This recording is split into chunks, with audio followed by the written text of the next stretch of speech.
Hi guys, it's Lexi and welcome to episode 10 of the podcast. So this week I have a few updates for you. I finally have my Cosima sweater finished and off the blocking mats. I have a few project updates and I do have an acquisition to share with you. So let's jump in. All right, so I'm really excited to share with you guys that I did finish the Cosima sweater by Gregoria Fibers. This was a test knit for her, so the pattern has not been released yet. I am working on a project vlog. I've filmed most of it at this point, but I'm waiting until she releases the pattern to kind of put it out there for you all to take a look at. But I love this sweater, I have to say. It's my first V-neck sweater. I did do a V-neck vest earlier this year. I finished it, but it was kind of a totally different look. So I am, like I said, loving the sweater. I've already got quite a bit of use out of it, even though we're just starting to get into some cooler weather here in Connecticut. Okay, so let me give you a little bit of background on the pattern. The sweater is knit from the top down. The shoulders are drop shoulders, and there are short rows in the back to shape the shoulders. The back panel and the front panels are worked flat and then joined in the round, and then, you finish adding the sleeves and all that jazz. So it's a pretty seamless construction. I felt it was very easy to knit. I didn't really have any issues with the pattern. It kind of went by fairly quickly. In terms of the yarn, let me give you an idea of what I used. I know I've mentioned this yarn a few times now, but I did use Mini Alpaca by Sandnes Garn. I held it double. The color was blueberry and the number is 6064. So I just think this color is really flattering. It kind of goes with a lot of different bottoms in my wardrobe, from trousers to jeans.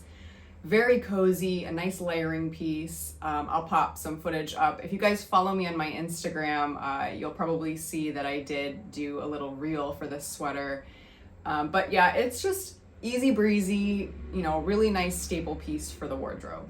All right, so I'm just gonna continue to refer to my notes here a little bit. I did knit this up using a US 7. I did hold the yarn double.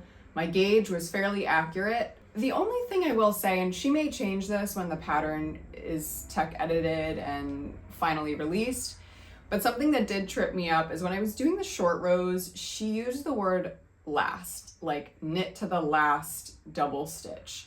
For me, I thought that meant the last double stitch in the row, but what she was referring to was the previous double stitch that you worked. So if you guys, when you end up watching the vlog, if you end up watching the vlog for this sweater, you'll see, if you look really closely, that in the beginning when I'm working on the short rows, there's this weird gapping, and it took me a little while to realize that basically I followed her instructions incorrectly. And I'm gonna chalk that up to the fact that I just haven't done short rows that many times.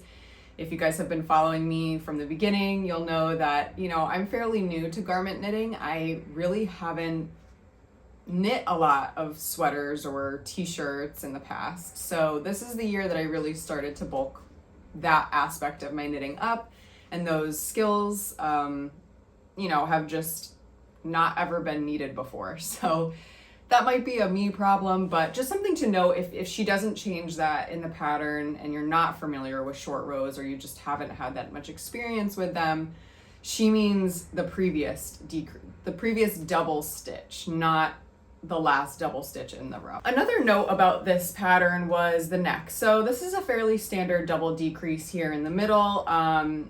And she notes that you want to end on a row with purls surrounding the center stitch. So you kind of have to make a decision as to how many rows, like how deep you want to make this ribbing before you set up your, do your setup rounds for the tubular bind off. I think if I had really thought about it, I may have stopped a previous purl row before, just because it is a little deep. But I think, now that I have it on me, I don't feel constricted. I think this is actually kind of a good depth for this neckline, and I am pleased with the overall silhouette. So I don't think it's like a huge issue, but just something to note. Don't go too far because you still have those setup rounds to do. Okay, another note I had is when I was working the sleeves, I did cast them on using a smaller needle. So I cast them on using a US 4, and then I switched to a US 7 when I started working them. There are short rows up at the top here just to sort of shape things a little bit. And there was a slight bit of rowing out. If you watched one of my previous podcasts, I may have referred to it. I know I definitely referred to it in the vlog. So just something to note, you might want to use the same needle until you get past that area, or just keep it in mind as you're working the short rows on the shoulder cap here. Okay, and finally, when I was working the sleeves, I did ask Gregoria Fibers if it was all right if I added a little extra length. I'm very tall, as you guys know. I am 6 feet tall, so I definitely need extra length in the sleeves and usually the body. I don't think I added any extra length in the body here. I was fine with it being what it was or slightly cropped. But I did do an extra decrease round in the sleeves, and I also added a little bit of length to the cuffs. So if you look at the footage on my Instagram, you'll see that the sleeves are quite long even for me, but I kind of wanted that cozy oversized look. So ultimately I'm very happy with it, but it's a note for you. You know, you don't have to make the sleeves that long. Certainly that's what's so nice about knitting, is that you can customize a lot of aspects to fit your particular measurements and your preference. So, but just so you know, if you're taller, I did do an extra decrease round, and also I added some length to the cuffs. So overall, you know, extremely happy with the finished object. She gives you a couple of different fiber options. So if you're not into alpaca, if it's something that doesn't, you know, jive with your preferences, you know, you can certainly use something else, but I am happy with it. I think it's a lovely sweater, and I am excited to bring it on our honeymoon. If you guys don't know, I just got married. I'm excited to bring it on our honeymoon to Scotland and Ireland. So yeah, happy to say it's finally wrapped up, and the project vlog should be coming soon. So the next project that I'm currently working on is a test knit for Lily Kate Makes, and it's the Lavinia sweater. So here's what I've got so far. I know it's kind of difficult to show you guys fabric that's a little bit see-through, but hopefully you can really sort of see what's going on here. So this sweater is knit in one strand of soft silk mohair from Knitting for Olive. It's the color copper, and I believe the number is 100276.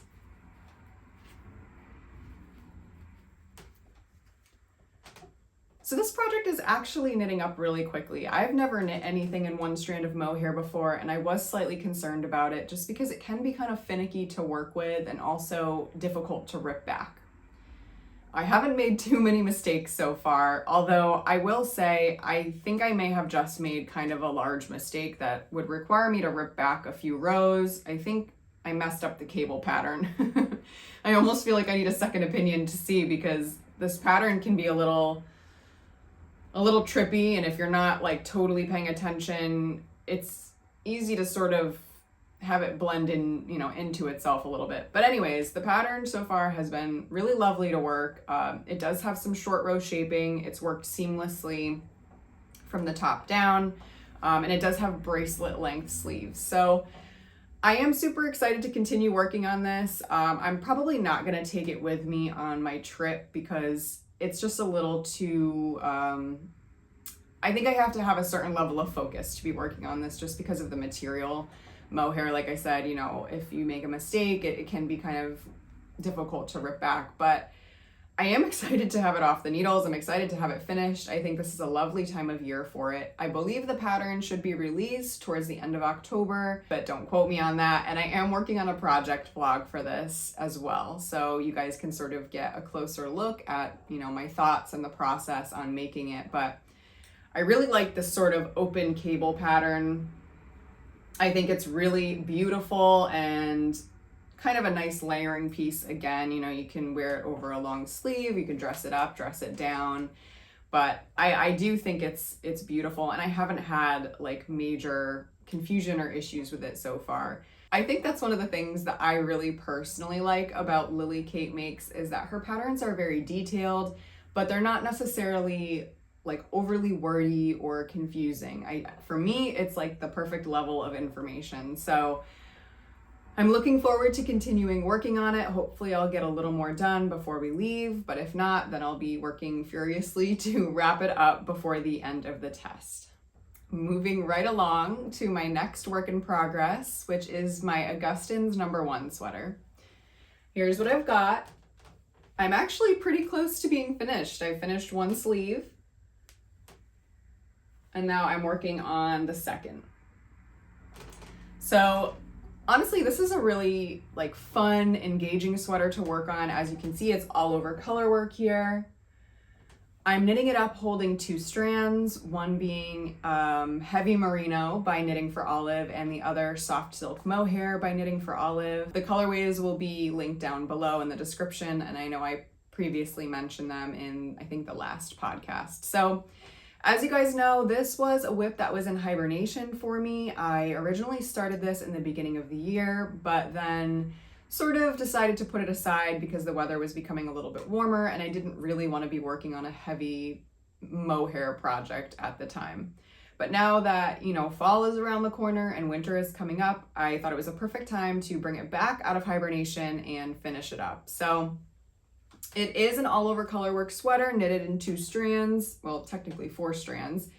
It's a yoke construction knitted from the top down, and then there is ribbing on the cuffs and then the hem. So honestly, no complaints about this pattern. I know in my experience, Augustins DK or Sophie Ann Velling, I think, her patterns for me tend to be a little sparse, not a ton of direction, but I don't think anything is lacking. I don't think you would be confused. As I've mentioned, this is sort of a new realm for me, garment knitting this year, and I wasn't confused. So I think that's a pretty good barometer. Something that happened, I was working on the sleeves and I realized that I started these fleas 1 row later than I should have. So unfortunately, I had to make a choice, either rip down the columns of the fleas, which I did start to do. I was actually ripping back each column down. I probably had half the sleeve knit, so it was quite a lot. I did about 3 or 4 of those columns, ripping it all the way down to where the stitch should have, or the flea should have started, and then re-knitting it back up. It took me a lot of time and it was looking kind of sloppy. I think it would have been very difficult to reshape the knitting even through blocking. And so I ended up ripping out what I had knit of the sleeve and starting over. And I have to say, that was the right move. I wish I had just done that from the beginning because I wasted probably an hour and a half to 2 hours just trying to correct a mistake that I should have just, chalked up my loss and started the sleeve from the beginning. It is something that annoyed me enough to do that.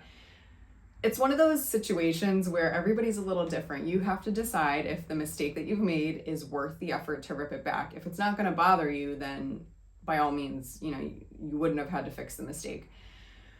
But definitely something to be cognizant of in the future. Make sure I'm really checking my work every few rows. I think that's a good reminder. Sometimes I get a little sloppy with that, and I probably could have saved myself some headache. But it's a beautiful sweater. It's a beautiful classic pattern, and I am really excited to have it finished. I probably won't finish it in time for my trip. I thought maybe this would be nice to bring, but it is quite heavy. And the forecast I'm looking at for Scotland and Ireland, it looks like it's going to be in the 50s and 60s. So this might be a little heavy for that type of weather, but regardless, I will be happy to have it and wear it this winter. It's certainly really beautiful and quite striking. So we're getting close.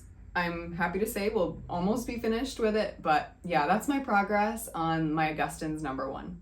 All right, so before we get into the acquisition, I know I talked to you guys about the Dale of Norway, Albertville 1992 Olympic ski sweater last podcast. And if you didn't catch that, go check it out. I'll link it for you up probably in the cards here. But it's a really fun project that I'm excited to get started on. As I mentioned, because of the wedding, I just did not get a chance to start it yet, but I am very excited to start it after the honeymoon, and we'll continue to keep you updated there. But that's sort of what's going on with that at the moment. All right, and now moving on to my acquisition. So, as I've mentioned several times now, I am taking a trip to Europe. So I will have some plane time and travel time, and I wanted to start a good travel project. Now, what does a good travel project mean, right? For me, that means something that's not too complicated, but still has enough like bulk to keep you going through long plane rides or nights at a hotel, spaces of time where you're waiting for transit and just, all that good stuff that happens when you're traveling. I didn't want to work on something that had really finicky materials or a very complicated pattern, something that I had to be extremely focused on, or something that would be a real headache to fix mistakes with. So all that being said, I decided to knit a sweater. I have the printed pattern here, so I'm going to refer to it. It's a PetiteKnit pattern, and it's her Olga sweater. I will pop a picture up there for you guys to take a look at. Just so you're aware, a couple of details about the pattern. It comes in sizes extra, extra small, all the way up through 5XL. You guys can look at the measurements for chest circumference and length and all that jazz. I'll link it down in the description for you to peruse. The gauge is 20 stitches by 30 rows in 10 by 10 centimeters or 4 by 4 inches of stockinette on 4mm or US 6 needles. So yeah, this sweater, she knitted up in stripes, and I think that's really cute, and I do love a good stripe. Believe me, I love a stripe. But I didn't want to have to bring 2 different colorways and have to worry about managing yarn and changing colors and all that stuff. So I decided to work it in one color. So I opted for pure Gint in this really pretty sort of pinky purpley color. Hopefully you can see it. And the color number is 4627. I don't think they print the name of the color on the label, but if I can find it, I'll pop it up, and of course it'll be linked below in the description for you. So I'm excited to get started on this. I'm gonna try to cast it on so I have something on my needles to get on the plane and go through security and all that fun stuff. But I've heard a lot of good things about this sweater. I think a few other podcasters that I listened to have recently knit it. Some people were doing it in a group as a knit along, but I think knowing my preferences, PetiteKnit is a really good and no-brainer kind of designer to pick. I like her pattern writing. I like how everything is clear and concise. I was able to get the quantity of yarn I wanted. So I am really excited to start this project and keep you updated. I don't anticipate that I will finish it on the trip, but hey, you never know. Hopefully I'll get a good chunk done. And just sort of a fun little side note about this yarn, I did visit Simsbury Yarns in Simsbury, Connecticut upon recommendation from one of you guys, so thank you so much for recommending that yarn shop to me.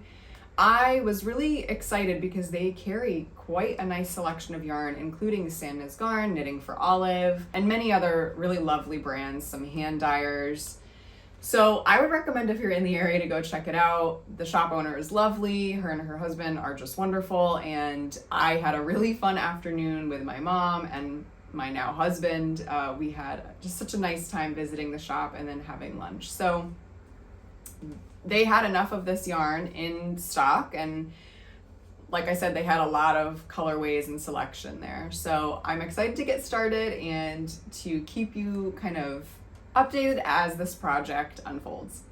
All right, guys, and that's all I have for you today. I hope that you found this entertaining or maybe relaxing as you knit along or do whatever you're doing. Just to let you know, I probably will be a little extended on this next gap between podcasts. I'm not exactly sure when I'll get to film again, but I do anticipate probably within the month, hopefully sooner. Hopefully I return from my honeymoon and things are kind of winding back down to normal and I get to kind of get on my regular posting schedule here. But please do follow me on Instagram. You can stay updated with me that way and kind of see what I'm up to, and hopefully I'll be posting some updates on our trip and about the various projects that I have going.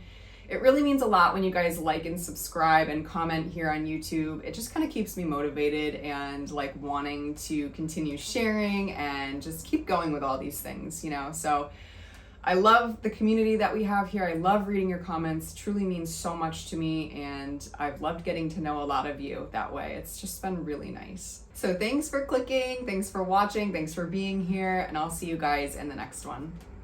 Bye.